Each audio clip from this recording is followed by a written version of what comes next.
Andersen's Fairytales by Hans Christian Andersen.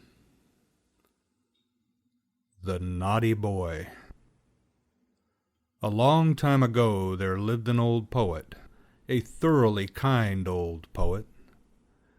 As he was sitting one evening in his room, a dreadful storm arose without, and the rain streamed down from heaven.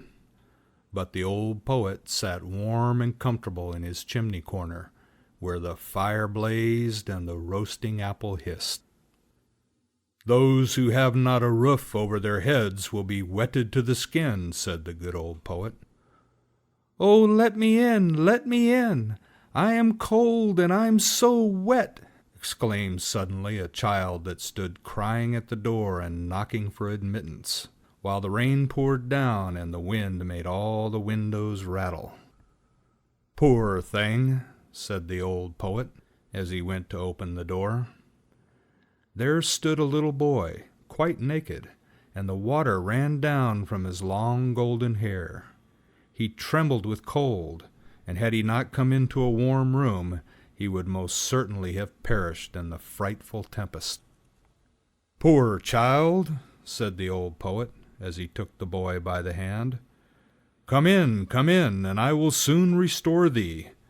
Thou shalt have wine and roasted apples, for thou art verily a charming child."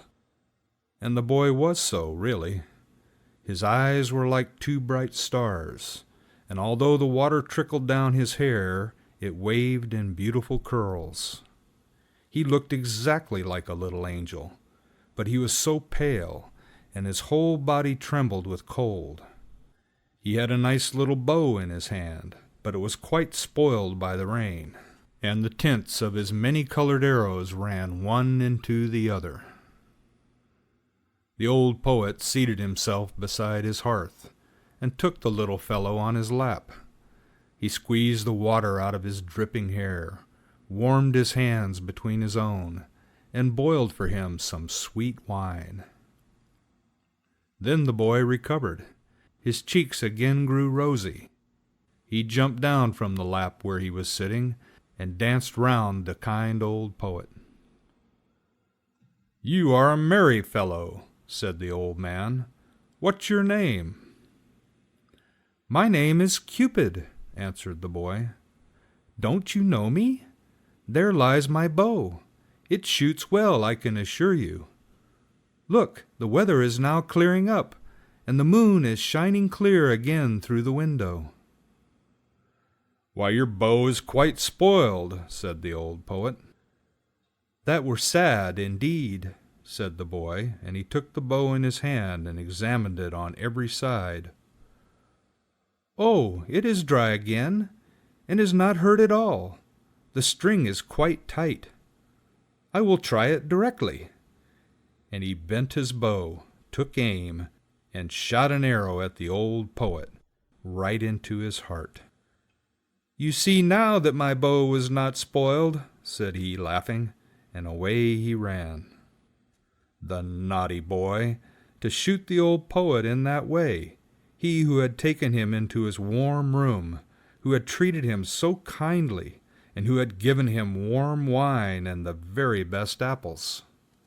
The poor poet lay on the earth and wept, for the arrow had really flown into his heart. "Fie," said he, "how naughty a boy Cupid is! I will tell all children about him, that they may take care and not play with him, for he will only cause them sorrow and many a heartache." And all good children to whom he related this story took great heed of this naughty Cupid, but he made fools of them still, for he is astonishingly cunning. When the university students come from the lectures, he runs beside them in a black coat, and with a book under his arm. It is quite impossible for them to know him, and they walk along with him arm in arm as if he too were a student like themselves. And then, unperceived, he thrusts an arrow to their bosom. When the young maidens come from being examined by the clergyman, or go to church to be confirmed, there he is again close behind them. Yes, he is forever following people.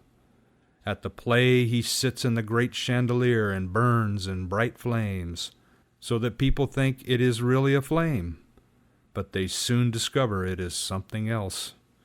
He roves about in the garden of the palace and upon the ramparts. Yes, once he even shot your father and mother right in the heart. Ask them only, and you will hear what they'll tell you. Oh, he is a naughty boy, that Cupid. You must never have anything to do with him. He is forever running after everybody. Only think, he shot an arrow once at your old grandmother.